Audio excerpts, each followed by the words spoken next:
Good afternoon, everyone, and welcome to the Radnor Township School District Government Relations and Communications Committee meeting for April 4th, 2017. Welcome to everybody.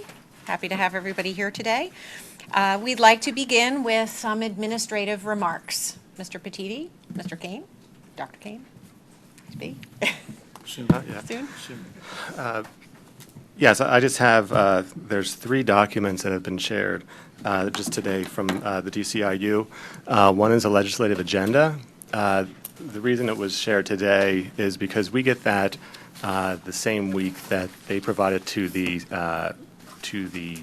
DCIU board.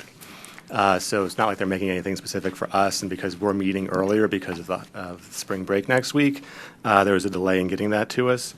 The other document is in regards to the conversation that was here, or that was had when in my absence with Adrienne from DCIU, so their answers to questions. So the committee has them. There's some copies over on the table, and they'll be posted with the agenda. Great, thank you very much. Mr. Petiti, do you have any remarks? Nope. Nope. Okay. Well, then let's go to public comment. Is there any public comment today? Welcome back, Mrs. Sherry.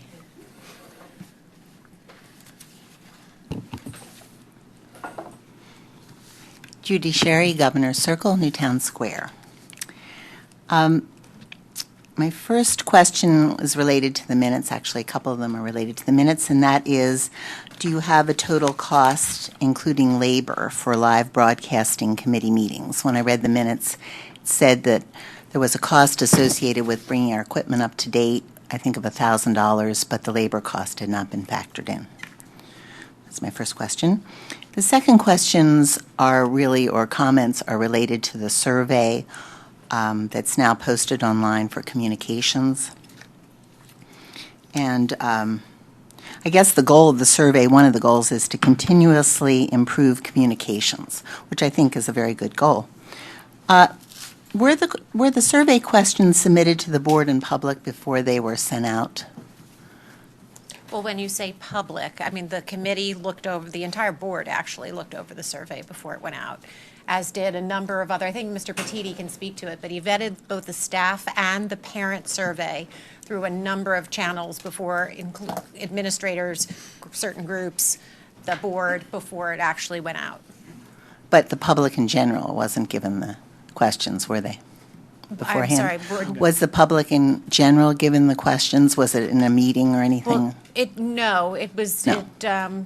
I think you can speak more specifically too. You spoke to a number of different stakeholder groups and shared the questions and got feedback. Sure, we had discussed when we do the public survey, which we plan to roll out later on in the process for the community, that we would engage the public in that development. But for the parent and student survey, we were going to relegate the, staff survey, we're going to save those feedback for those groups to give us before we launch the surveys. Which we did. Well, it seemed to me that the survey had a very strong online focus, but the district's television channel was poorly represented in the communications. I found it only in number 10, which was, please select the sources you regulate access for information. For example, why wasn't the TV channel included with like website, newsletter, home access center, school board, district administration in number 11 for rating a general level of satisfaction with the amount, the accessibility, and the presentation of information? It just seems like that would be a logical place to also include it. Additionally, the convenience and appropriateness of the TV schedule, which has been brought to the board's attention, as to whether or not really the schedule is in line with how people would like to view certain things like meetings. And I think that would be a very good addition, maybe for the public, but for everyone, for feedback and potentially to improve the viewership. This is an election year. It also better informs voters. So we have not only just committee meetings here, but we have board meetings in this particular location, which I think would benefit tremendously from a live broadcast, but also the thought of perhaps looping the program at the meetings afterwards so people could catch them, when it's convenient for them and not just at a specific time.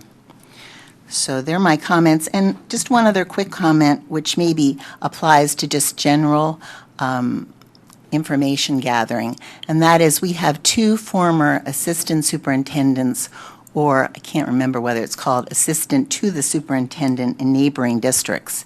In Swarthmore, Wallingford, we have Lisa Palmer, and in Haverford Township, we have Dr. Maureen Rushi. And they would be very good, I think, resources for information gathering when we go out. There were a number of different school districts that were mentioned, maybe because they have good communications, I don't know, but neither Haverford or Swarthmore Wallingford or Wallingford Swarthmore were included. Okay. Thank you. Thank you for those comments. Any other public comment?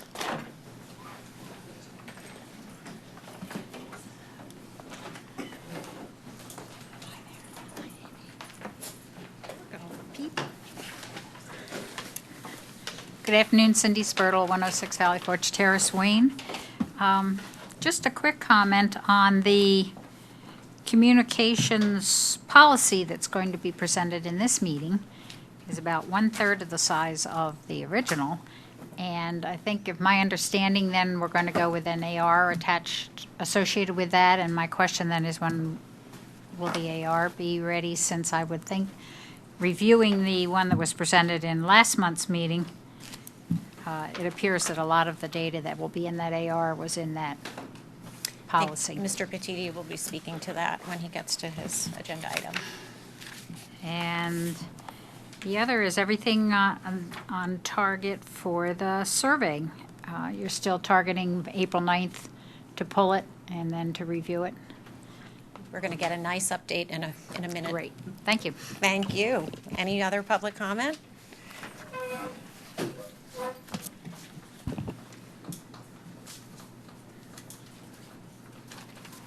Good afternoon. Good afternoon, Roberta Winters, 326 Williams Road in Rosemont. And I would have just 2 quick comments. One is, I believe all communications should be consistent with the nonpartisan policy of the school district and not endorsing any candidates or being in any way reflective of that kind of position.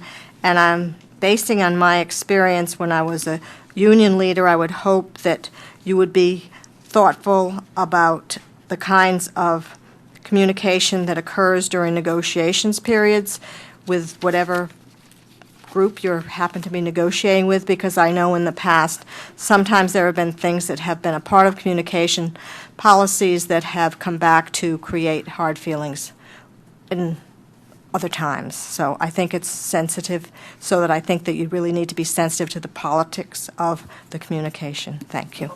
Thank you, Dr. Winters. Any other public comment? All right. So moving on, let's do a motion to approve the minutes from the last meeting. So moved, Mr. Madden? Everybody else? Okay. Cross that off the list.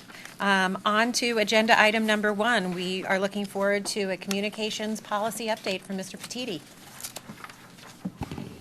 Thank you. So we'll start off with the policy in its current draft form, which you should all have a copy of. And Ms. Spurtle is correct, it has been shortened significantly. And that was at the recommendation of our solicitor. So as part of the timeline for the policy, in that timeline was to run this by the solicitor. And he did give us some feedback, which I shared with the committee, about his rationale for reducing it to that. And the gist of it all is that he believed that much of that detail should be moved to the AR, and that the policy really should be very general, very overarching, and that we can kind of just put all the detail, how do we implement and execute in the AR. So that's what the next plan would be, assuming that everyone looks over the policy as you see it in the current form and you're happy with it, you feel that it should move forward. Mr. Kristofko was on board with this, of course, as those are his changes. And then the next step would be getting it on the policy committee's agenda for May. And then I would take it upon myself to begin with the continuing drafting of the ARs, which I would review during that process here at our meetings. So I guess we can start with taking a look at how the policy looks currently, and then I can talk about the survey status and the current status of the AR development. Okay. Anybody have any questions so far on the committee? No? Okay. So good. Are, you have more to add, or no? No, that's really, the policy is, as you see in front of you, really reduced, and nothing's been added since we saw it last, so really it's just a matter of if you're happy with that in its current state, and if you feel that we can ask the policy committee to move it along. Just one question, kind of, don't really know where I'm going with this. The strength and success of the district and its schools.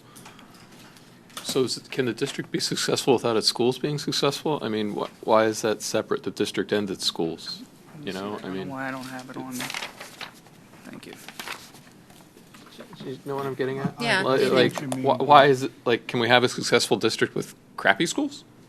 I mean. Well, 3 out of Find out 4. where you are. 3 out of 4.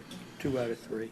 We got 5 schools and 4 are good. So that's, you know, So would you that's a prefer win. if it 80%. said the You know, strength I'm and just like, it seems like they're separate, like, entities. You know.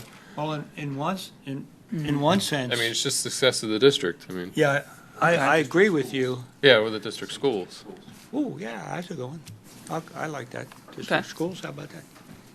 So just take out "and its." Although I kind of like the strength and success of the district relies on the informed support. Do you like that as another option? Maybe we leave it to the policy committee as some options, just let them know we're concerned about that wording. Would you be okay with that, Mike, or do you have a strong feeling about a particular wording? I don't have strong feelings about it at all, but you know, I like Ken's wording, and I also think there's got to be a comma between after students and residents. So students, comma, and residents, Okay. because they're separate. Yeah. So, Okay. so should we go with district schools, or do you want to move "and its" and then move that to the policy? How do we decide the? I just think you. I was just going to say that I like the idea the policy committee can look at that, but I appreciate your point, just from the standpoint that, the district office, we're here to support the schools and to support them. So you're right, sometimes when we draw a separation, it doesn't always make sense. So however we word it, but to word it as we're one would make sense. One entity. Yep. Okay. Make a note of that. Any other feedback on the policy language, and is our committee Well, okay with so moving it? in the second one, it says, we're keeping keeping the public informed about the board, about our activities, or, about what I had for lunch. I mean, keep it informed about the board. I mean, that's kind of the board's activities. About board business. Board business, Board yeah, business? board business, something like that, because Okay. District, well, You're on a So, roll. well, Keep I'm going. pretty sure the public doesn't really care about, what else we got going on. Any more? So that's about it. All right. Do we have any suggestions from our teacher or student representatives? Still looking. Okay. Mrs. Solomon, any feedback? No, just that I support this overall idea. That's what we've always tried to do, is keep the policies really succinct and put all the meat in the AR. So this is in keeping with my philosophy on all this. So I'm happy for you guys to wordsmith away, but I like what you're doing. Okay, great. Mr. Madden, do you have any feedback on the policy? I do not. Okay, so. I was thinking about it, but, He thinks that we should inform the public We about the were- students, but I we pointed out were saying, can't. since our, not specific students, but since part of our communication is we do Another Oxford comma. Right. give our students, recognize our students with awards, or their level of achievement academically, these things.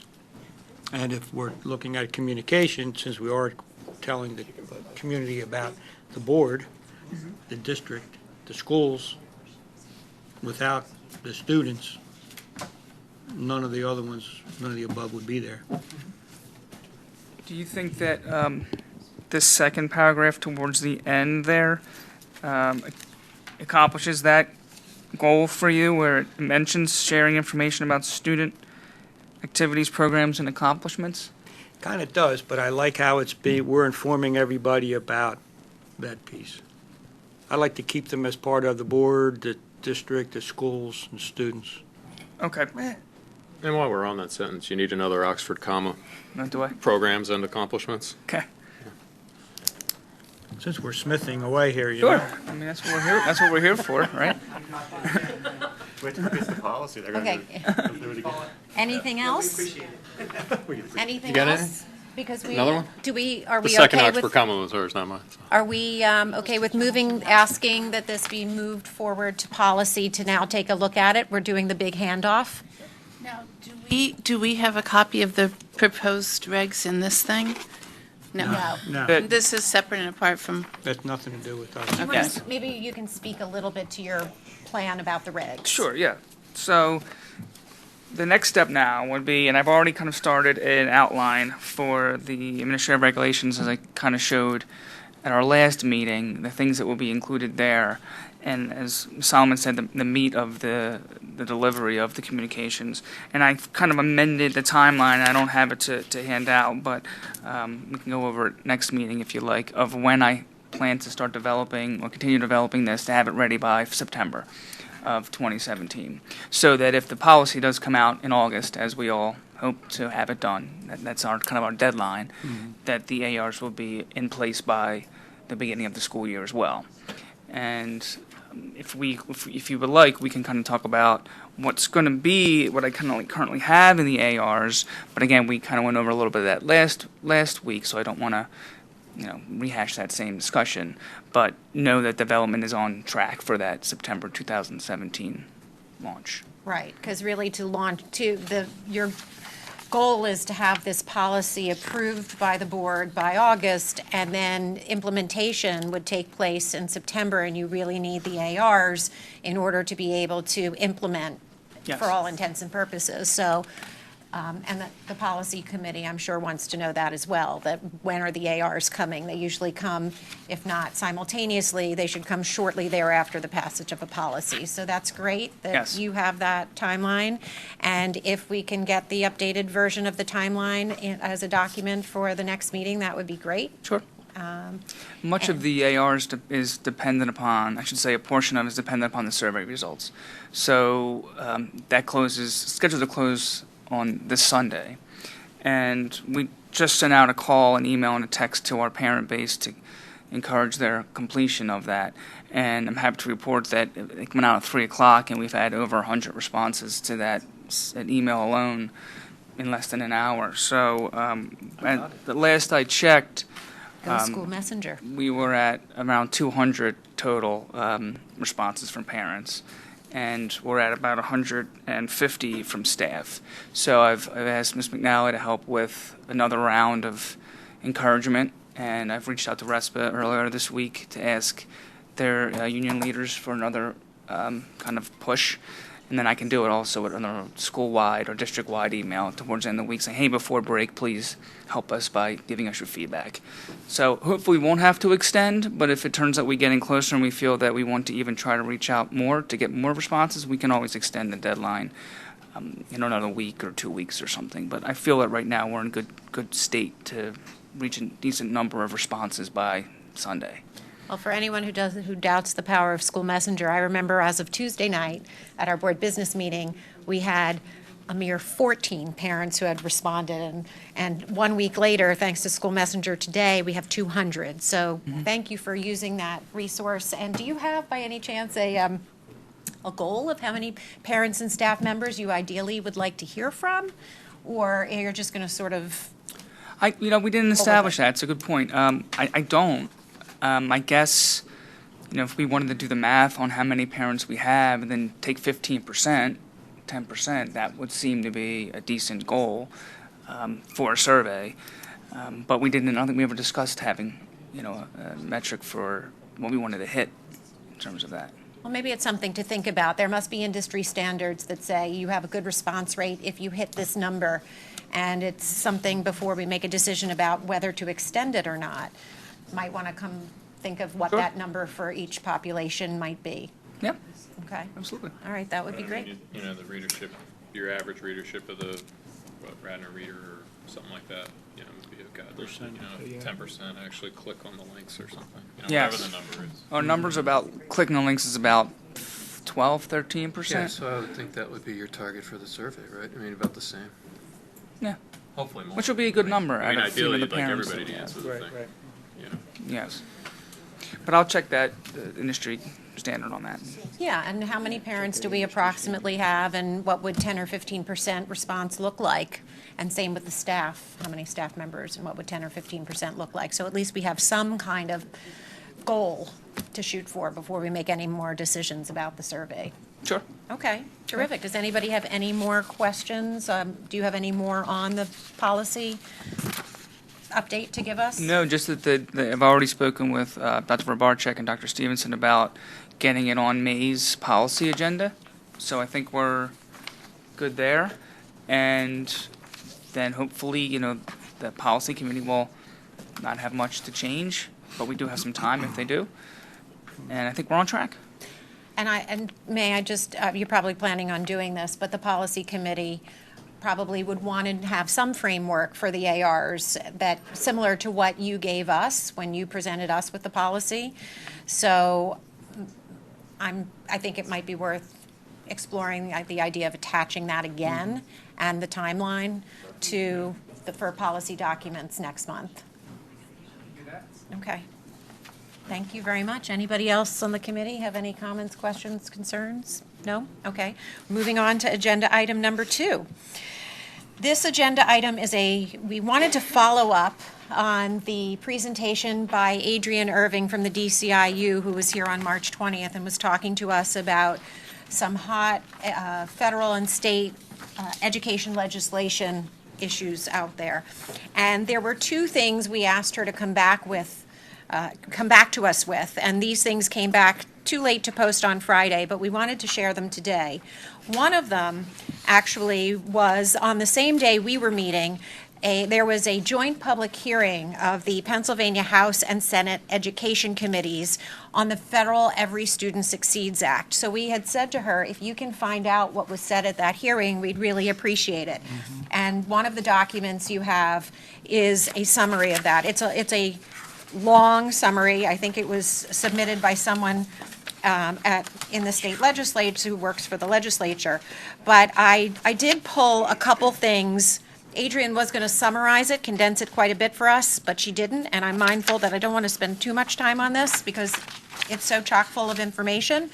But first and foremost, what I'd have to say in reading it is that, for the record, it's pretty clear that what happens in terms of education on the federal level absolutely and irrefutably has an impact in some manner, shape, or form on our district, albeit to varying degrees. And in the case of this particular hearing, our state legislature held the hearing it did on March 20th because Pennsylvania has to submit its plan for how to implement ESSA, the federal legislation, by September. So that by September 18th of this year. And that has not changed with the new administration coming in. So there are some things about the state's implementation of ESSA that have changed due to the new administration and a new Secretary of Education. But the deadlines for when the states have to submit their plans for approval to the federal government has not changed. And for Pennsylvania, I think for all the states, but for sure for Pennsylvania, that's September 18th. So there have been tons of hearings the PDE has been having, as you all know, to hear from stakeholders about some of the variables within the Every Student Succeeds Act and where states have flexibility, where they didn't have it in No Child Left Behind. But these hearings, I guess, are the culminating, bring all the data together kinds of meetings to make sure that the plan is ready to go and be submitted to the federal government. And in terms of federal education law having an effect on us locally, we should not forget that all of our students in grades 3 through 8 are right now taking or about to take PSSAs, which are directly required by the federal government as our keystones. So these tests are as a result of the federal government deciding we should be administering them to our students. The graduation requirement with keystones, of course, is a state mandate, but the tests themselves are were initiated by the No Child Left Behind Act when it was reauthorized as the Every Student Succeeds Act. That annual testing requirement did not go away. In terms of the hearing, the Senate Education Committee Chairman John Eichelberger opened the hearing by saying that, quote, "We are here today to review accountability, academic standards, and assessments in Pennsylvania's education system.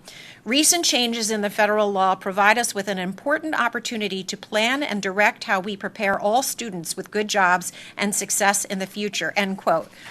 I personally am not sure if recent changes in the federal law that Chairman Eichelberger was referring to it actually has to do with the reauthorization of the No Child Left Behind into the Every Student Succeeds Act, or if he was talking about the Trump administration's rollback in March of the regulations that the previous administration had put in place for the Every Student Succeeds Act, because that did occur late in March, that some of the regulations that went along with this, much like we have a policy that has regulations, so does the federal government, and some of the regulations that had been put in place by the previous administration to accompany the Every Student Succeeds Act have been rolled back by the current administration. And those include provisions requiring local school districts to provide mandatory clinical settings for pre-service teachers to gain needed classroom experience.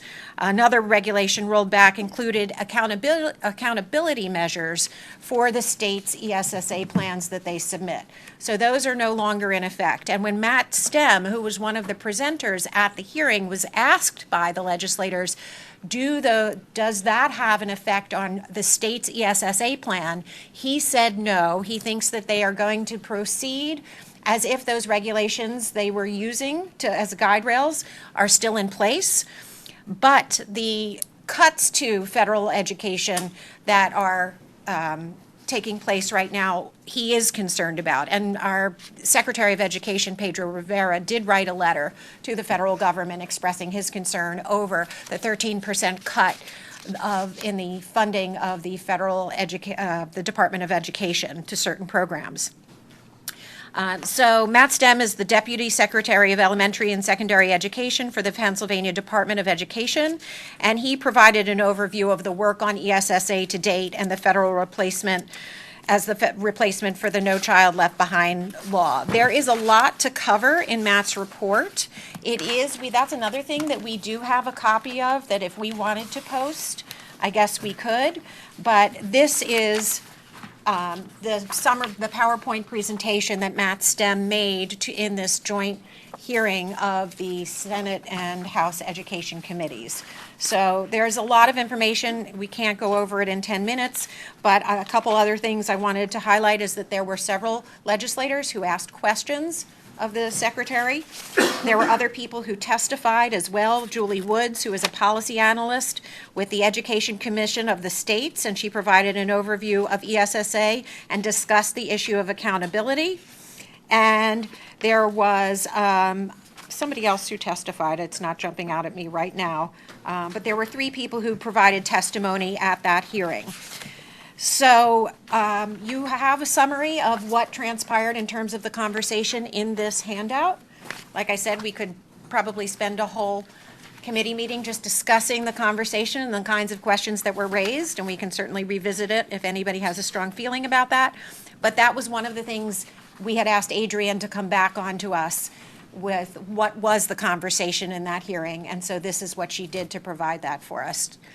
The second thing she was coming back to talk to us about was follow-up on the question of whether or not the House Bill 250, which addresses EITC legislation, was going to have an impact on education funding for Radnor. And I think Chuck and Lydia will remember, perhaps, that they were having a little debate about whether or not that actually would impact funding for our school district. So this document right here that you've been provided with is a very thorough response by Adrienne to the questions that were posed when we were talking about the EITC legislation and the educational tax improvement tax credit.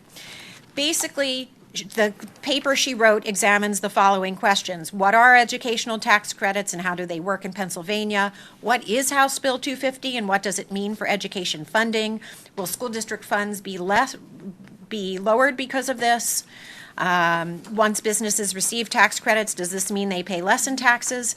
Does this affect school districts? How does House Bill 250 directly affect Radnor, et cetera?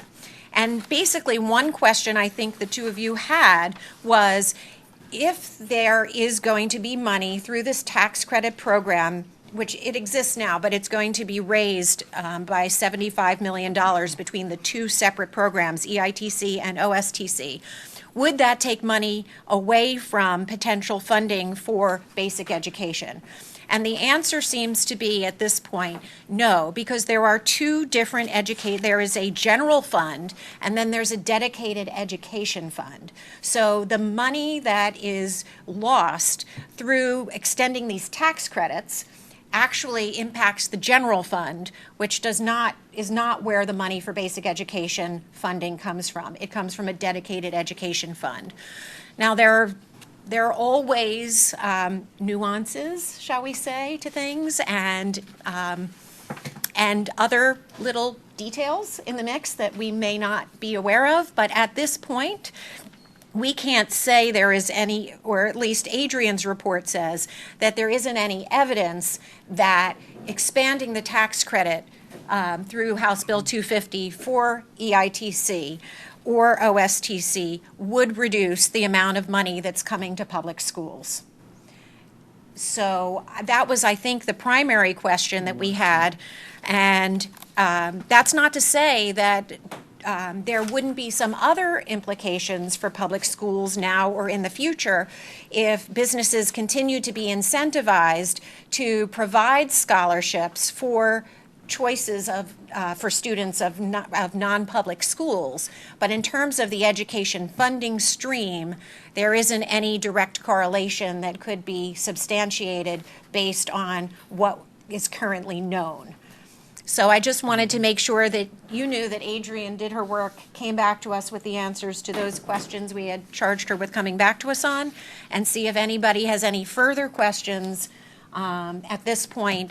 And I really recommend that you read this if you do have an interest in knowing more about House Bill 250, which for all intents and purposes is a way to advance the school choice voucher system. So that we do have evidence of, but what we don't necessarily have evidence of at this point is that it would adversely affect state education funding for Radnor, nor does it, and I think we knew this, impact on our local revenue collection. This has nothing to do for businesses with the local taxes that they pay. That's that other bill we've been talking about. But in terms of state revenue, it seems that at the moment there isn't something that's jumping out at us as a danger lurking. Any more questions? Well, we could have had, I think, a much better conversation about this. I've just seen this, so I haven't had a chance to read how she came up with her analysis. So thank you for providing this to us, but none of the members of the committee have seen this, so we can't really offer Yes, anything substantive at this Adrienne point. unfortunately got this to us very late. Otherwise, we would have posted and distributed it. So, but because we got it before this meeting took place, we wanted to make sure it was in everybody's hands. Mm-hmm. And if you think after reading it, we should have more discussion about it, There's always we can next certainly meeting. put it on the agenda again for next month. So, I'd like to not keep talking about something I haven't been able to read, so let's move on. Right, I agree. I have no comment. okay. Same. Okay. Well, then perhaps we can survey the committee and see if you guys would be interested to revisit this topic next month. I'd like to read this before I say anything more. Thank you. Okay. I don't feel we have to revisit it. It's, once you read that, it's pretty straightforward to me, so, no. I'm not interested in revisiting. Okay. So, all right, well, hopefully, in some manner, shape, or form, that will be helpful to everybody.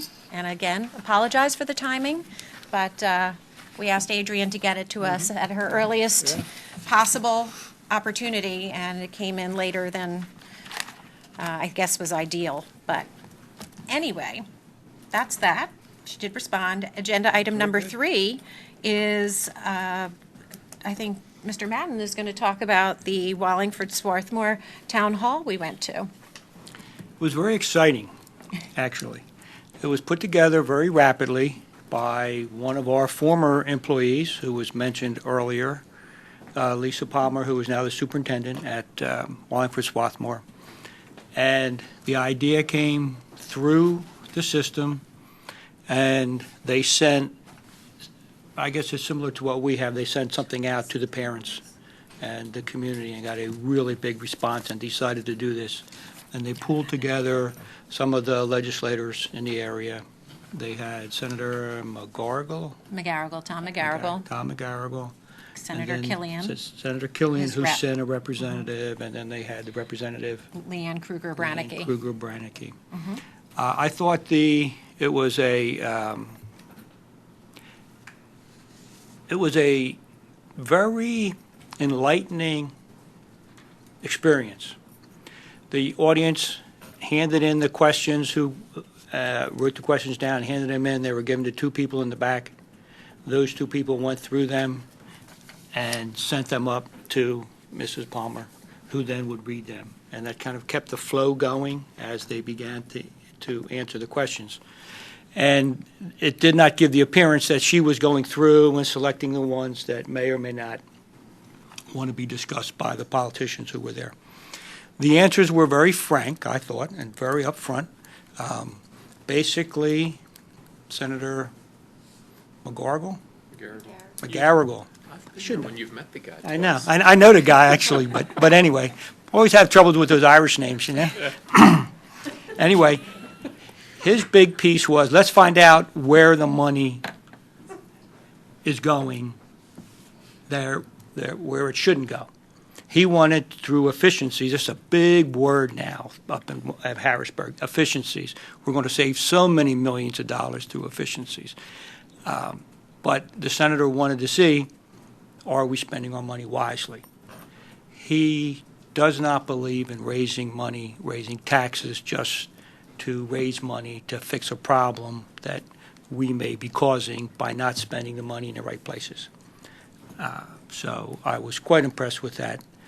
Occasionally there was a little disagreement between the legislators, but overall they were pretty much on the same page, I thought.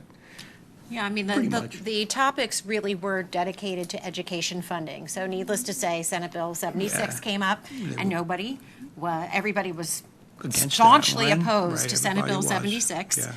And there was the discussion of pension reform. I mean, education funding issues was really the theme. Nobody was talking about the opioid crisis or anything like that. It was an education town hall. So there were some issues. The way to increase the amount of money for education funding was subject to a little bit of debate.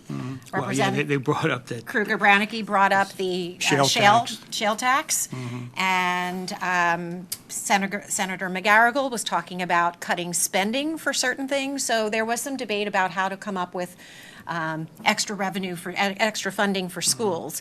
But in terms of policy issues overall, I think there was pretty much agreement on the major topics among them.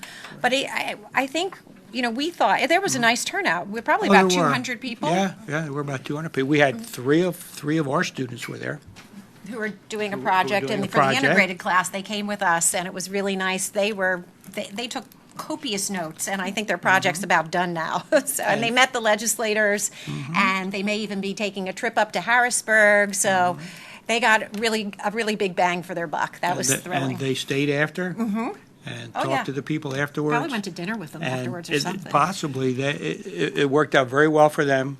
Mrs. Palmer was impressed with the way they handled themselves. We were very proud. Our students can be very proud of what they did. And it really was just, what are we going to do about education? And I guess I'll leave it go. I won't get into the difference of, you have different people look at it in different ways. But I think both of them may be right. Everything should be on the table as far as taxes go, so we put everything on the table. And then we do have to look at where the expenses need to be cut, where we're not doing what we thought would be done with the money that we proposed to use, so. Did you have a question, Lynn? Yeah, so maybe you mentioned this and I missed it, but why did they organize this? Like, did they invite all Because- of Delaware County? No, Or what? no. What was it really? It was specific for Swarthmore Yeah, yes, it was. School District, the Wallingford Swarthmore School District? And you just happened to hear about it and We just were able walking to by. attend? I was just walking by, and Well, one of the things that happened was, We got emailed an invite as the board. But what I'm asking is, did other districts attend, or was it specific there, to? I saw a person who does the government relations work for Garnet Valley School Board yeah, there. Garnet Valley School Board, there was somebody there from their board. There were, it really was primarily Wallingford Swarthmore constituents. But what had happened was that Wallingford Swarthmore did an effort much like ours when it came to Senate Bill 76. And I don't know about McGarrigle's office and Killian's office, but Leanne Kruger-Branicki was flooded. I think she said she got 1,000 calls, emails, letters on the heels of that. And she is often in touch, apparently, with Lisa Palmer. She's doesn't sit on an education committee, but she talks not just to Lisa Palmer, she represents 3 school districts. And she often meets up with the superintendents to make sure she's on top of what the hot education legislation issues and topics are. So it was, I think, the brainchild of Lisa Palmer in conjunction with some community members who really wanted to hold this town hall and hear from their actual legislators firsthand how they feel about these issues. And frankly, I think it's a great model. I know we have a legislative breakfast, and that's why we put this on the agenda. But having the whole community there who can ask questions, and again, it was done very much like the a way league. we see the League of Women Voters It do was things. modeled where- after League of Women Voters, it looked like. Right, it was, Really where was. people wrote down their questions on cards as opposed to just raising their hands. And there were panel of administrators who sorted through the cards and passed ones on to Lisa, who was serving as the moderator, and she asked the representatives to provide answers as the questions came up. It was, I mean, I don't know what response she got to it. We didn't follow up with her, but by all appearances, it seemed like it was a very productive, satisfying evening for people, I think so, right? So something to think about perhaps for our district going forward. yeah. I think it would be something in the future. I do like the breakfast, though. We can serve breakfast, we can do it But- in the morning. Pro breakfast, but I think, I'm pro-breakfast. I think we're located in a spot where we can bring in other people. Right by the Blue Route, we're at a great location. We could do something at the high school, bring in the legislators. It could be, we invite Delaware County legislators and have them come up, and we could bring our guy, Leach could come in, because he's our state senator, so there's possibilities. You can bring, what's his, Charleston. Alex, I mean, he came to the last Alex, meeting. yeah. All three, yeah. just like they had, Yeah. whoever I mean, Alex, represents I mean, them. we'd be remiss, Oh, no, he Al- would be included. Yeah, I mean, we were remiss to mention, Mr. Charlton came to the last business meeting to voice his That's right. opposition to the property Right. tax repeal. Yeah. That's true. He was at our last one, and he was, since He I've just been got on the sworn in board, on yeah, January 1st. he's the only sitting representative to sit through an entire meeting, school board meeting.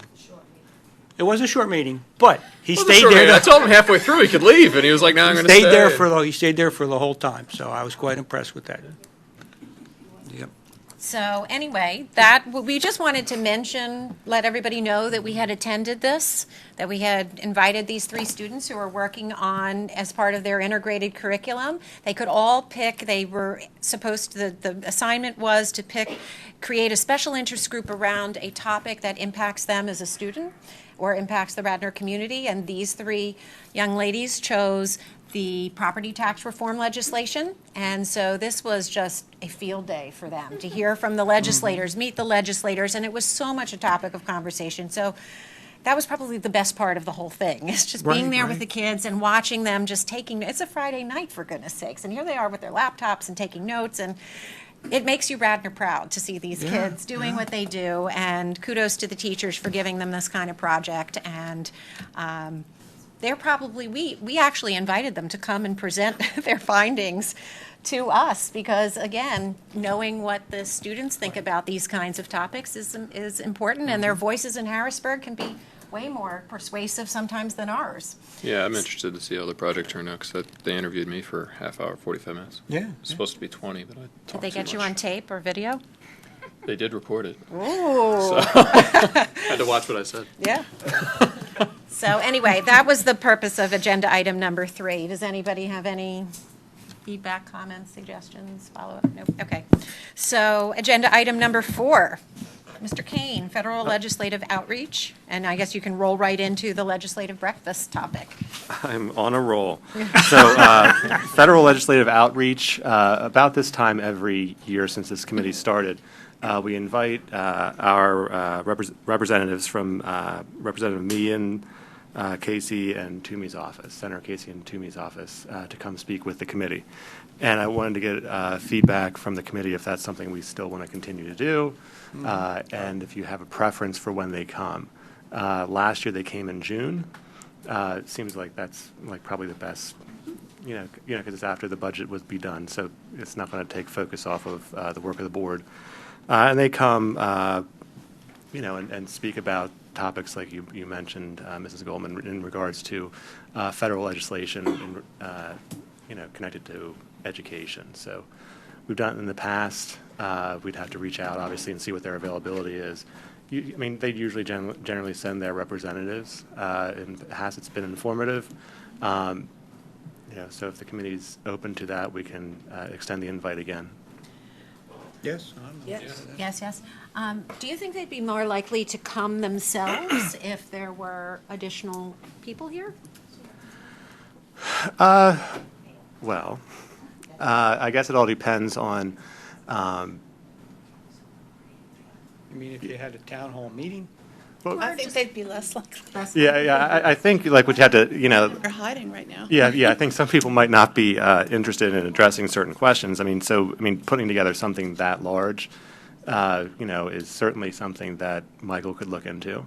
And, we always those are the people. We do invite them.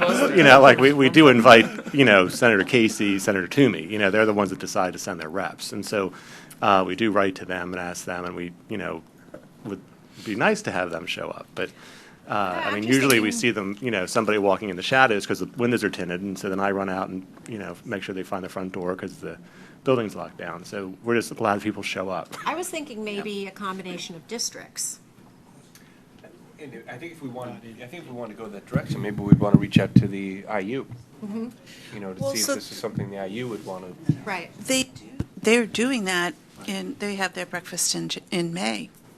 That's already on the Yeah, calendar. we're doing our legislative Yeah, breakfast. they already do that. And is it the we do federal or ours, they do state theirs. representatives who come to that? That one is usually state. I've never been. That's usually the state. I think everybody's invited. I don't know I'm that sure they they're come invited. either. Yeah. I'm not sure. Shocked if the feds showed up. To me, or, Well, maybe we can look into that and kind of develop a strategy once we get some more information on what's happening with the IU, what we might be looking to do in June, and then we can really put some thought into it and see try to optimize the opportunity Yeah. so we can get. Yeah, to me, he meets with a small group of people every Tuesday. Tuesdays That, yeah, that I mean, like ambush our him outside of his Tuesdays. office, and he's made it into a regular thing. But We can getting the invite them here. you can invite them all you want, but Have getting the the two Tuesday with senators Toomey here is tough. Yeah, I don't think they'd get here at the same time. Yeah. That would be Well, great. let's look Meehan's, into it and Meehan's see. around usually, Yeah, me, know. me and problem. Yeah, me Yeah. and problem stuff. Well, yeah, it helps that he's 6'6", but yeah, he's very recognizable. But you can invite them and try, but especially if you did something through the Just on- IU, The other thing is, even if it is just a group of representatives just speaking to the committee, but to ask the public what types of questions they would want to be asked, to kind of open it up, to maybe ask them what their questions are, because I do know that the Wallingford Swarthmore Town Hall, I believe the idea may have originated with parents in the district. So it might be cool to see what Right. our community wants to hear. Right. So let's put a little more thought into how to make the most of the opportunity to talk to our legislators and see what we come up with. How does that sound? Well, that sounds great, but let's just talk about reality. Okay, Okay. so if we want them to come in June and we invite them now, No. you know, we might not be able to pull, I don't think you know, we're that looking- kind of we're not- exciting. I don't think we're looking to pull it off in June. Okay. Are we interested in having any Interested in doing federal this, representatives? but doing it the right way so that we get the people to come. It's like a two-track thing, you know, try and get the legislators here, but continue on with the reps that come in Yeah, June like we Okay. did last year. We'll get the Okay. reps, maybe we'll make a phone call, maybe we'll. Because we could make a work with little- them, and, I mean, we can share that maybe in June, that we Yes. would like to do something larger. Right. With their reps. Plant the seed, Do the normal. the normal. Right. I would like to do the regular thing, and that might be a chance to And an discuss outgrowth. what they might be amenable Inclined to do, right. Can we also find out more about the DCIU event, though, too? The legislative, Well, Chuck, No, but I mean, who is coming to that? I think it's the legislators and the senators. Oh, which the one? State? State legislators and senators, state senators. But I will find out. That serve Delaware County? Yeah. Okay. Yeah. One of them's the majority leader. Senate majority leader, McGarrett. He's a Senate majority leader. Yeah. Who is it? McGarrett. okay, and then agenda item 5 is legislative breakfast. So for the last number of years, we've had a breakfast where we invite in, it'll be Charlton, Vitale, and Leach, excuse me, to speak with the board and administration in regards to education topics at the state. We've always hosted that, generally it was about the second week in September. And we chose that time in speaking with their representatives because the legislature's not in session. So it could be, you know, in talking or in hearing, you know, what you guys are interested in doing, maybe that's something we look at readdressing. Revamping And that. so, I mean, and I'm just throwing out ideas, and again, Michael will do this.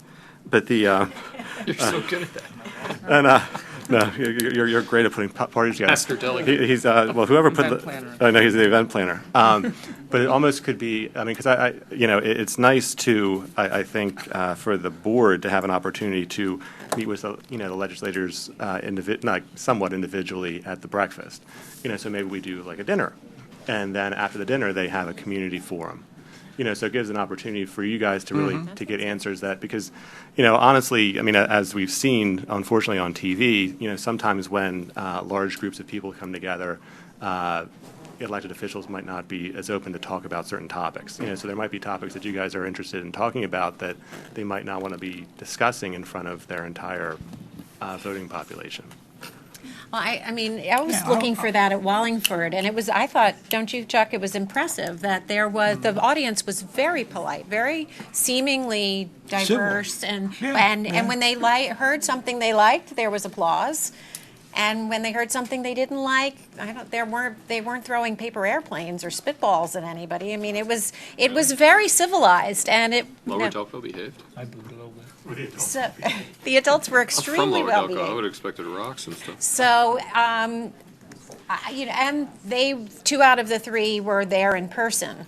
So it was inspiring for us, thinking, well, like, if they can do it, maybe we can I do think we it. should be able to do it, and I think you would get some people from the community. And if we're moving in that direction, maybe we'll try to think of something we can put on our website where if the community has questions that they would like us to ask their representatives.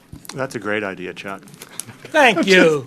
Because we could have that tied to Mr. We Petit. can have that We could tie tied to Mr. Petiti's communication. Yeah, Michael can do that.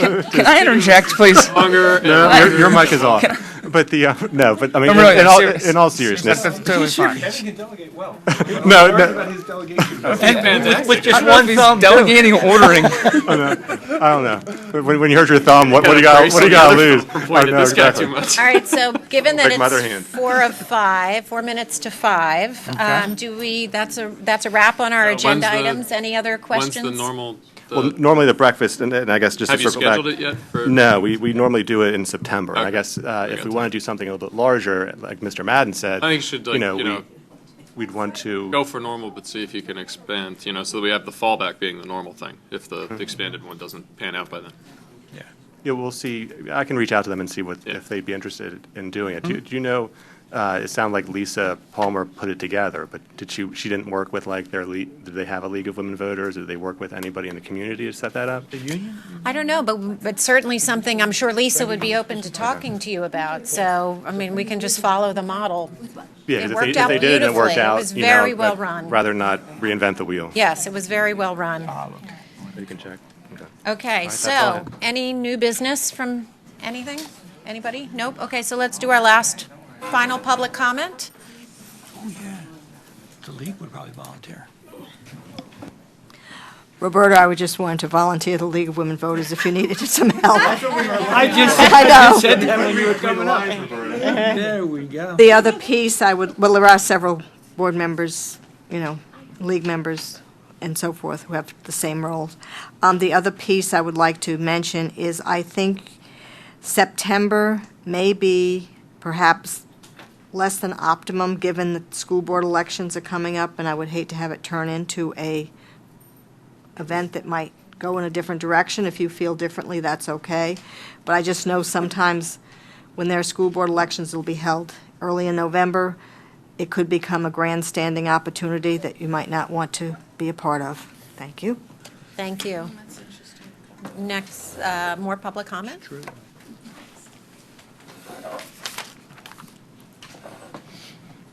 Hi, Judy Sherry.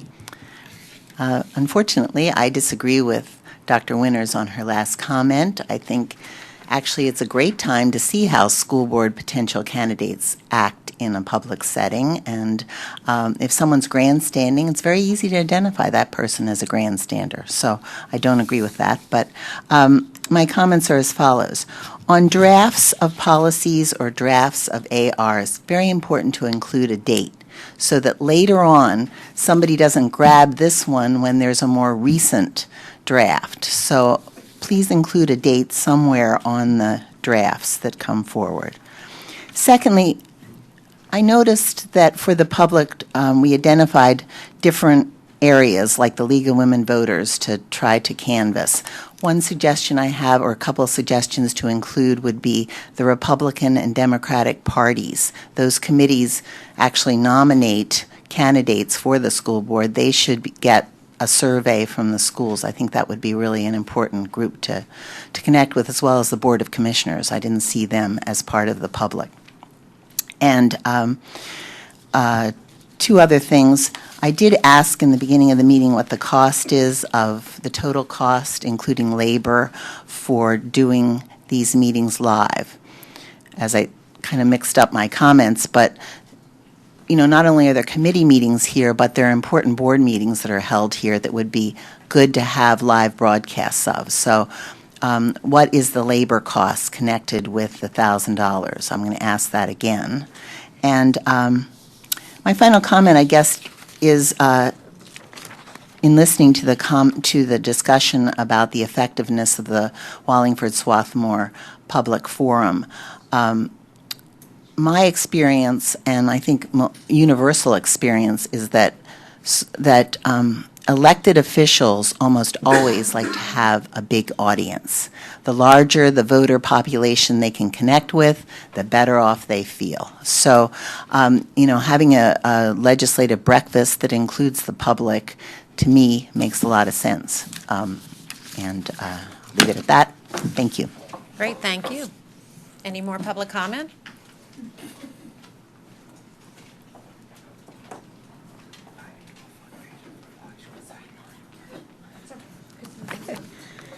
Cindy Spurtle. As a follow-up on the legislative breakfast, I was very glad after the discussion that you are going to proceed, and Kevin, when you talk to them, I'd rather than what do you think about, I would like him to approach the legislators for the breakfast with, we would really like you to speak and have this meeting open to the public. Because several of the members in the public, years of attending this meeting, have asked that that be a public meeting. And so, rather than going to them and say, well, what do you think about it? I think the way that it's being approached in a very positive manner, and how important this is to our district would be a good way to approach them. Thank you. Thank you for all of those comments. Any more public comment for GRCC? Hi. I arrived late, so I apologize. I came to comment on vaping in high school. Is this appropriate, or is this not the appropriate time? Facilities committee meeting, maybe? Yes. We're just finishing our government relations communications. No problem. You could stay there. It should be going in now, actually. No problem. All right, so with that, our meeting is adjourned. Thank you, everybody. Very good.